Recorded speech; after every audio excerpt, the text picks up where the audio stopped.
তাহলে গরিব বাড়িতে মানুষ জন্মানোর পরে যদি তার চিন্তা ভাবনা সে সঠিক তৈরি করতে পারে, সেও কিন্তু কোটি কোটি টাকা বানাতে পারে।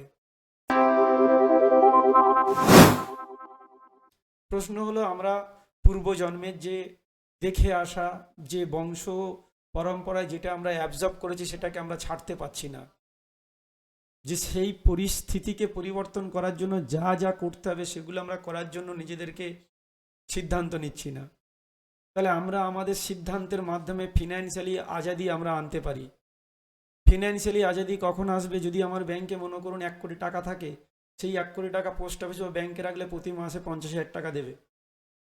ডেলি 10 টাকা জমিয়েও কোটি টাকা তৈরি করা যায়, দেখিয়েছি আপনাদেরকে। অ্যাকচুয়ালি টাকা তৈরি করতে গেলে বেশি টাকার প্রয়োজন হয় না, সময়ের প্রয়োজন হয়।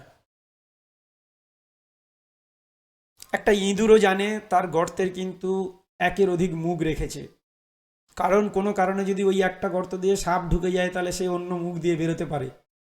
তাহলে যে স্যালারির ওপরে আপনার ভবিষ্যৎ ডিপেন্ডেড, আপনার পরিবার ডিপেন্ডেড, তাহলে সেই স্যালারির বিকল্প একটা স্যালারির রাস্তা আপনার তৈরি করা প্রয়োজন। করি যেন আমার পরিবারের দুবেলা দুমুঠো খাওয়ার জন্য অর্থের অভাব না হয়। যখন আপনি এই চিন্তায় যাবেন, তখন কিন্তু অটোমেটিক্যালি আপনি সেই দিশায় যদি কাজ করেন, তাহলে এটা সম্ভব। চরম সত্যি হলো যে আমাদের পূর্ব প্রজন্ম, তারা কিন্তু এইরকম প্রতিদিনের খরচাটার জন্য প্রতিদিন কাজ করেছেন, এবং এটা দিনের পর দিন করেছেন, যতদিন বেঁচে ছিল ততদিনই করেছেন।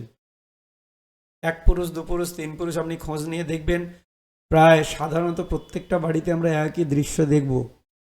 কিন্তু স্মার্ট যুগে এসে এমন একটা পরিস্থিতি আমাদের সামনে তৈরি হয়েছে, কিছু মানুষ তারা কিন্তু এইভাবে পরিশ্রম করে না। তারা কিন্তু জেনে নিয়েছে তারা কিভাবে চলতে হবে, তারা কিন্তু তাদের রাস্তা তৈরি করেছে। তারা প্রচুর সংঘর্ষের মধ্য দিয়ে নিজেদেরকে তৈরি করেছে, আজকে তারা প্রচুর পরিমাণে কিন্তু অর্থের মালিক। আপনি যান সারা জীবন চাকরি করুন, কিন্তু আপনার কাছে অপশান থাকুক দ্বিতীয় ইনকামের রাস্তার। এটাকে বলা হয় মাল্টি সোর্স অফ ইনকাম। যে আপনার স্যালারি থেকে ইনকাম আসছে, সেই স্যালারির একটা অংশ আপনি সঞ্চয় করে এমন একটা টাকা বানাবেন যে যার ইনকামে আপনার পুরো পরিবার চলতে পারে। আর সেটা শুধু আপনার নয়, আপনার পরের প্রজন্মও চলবে।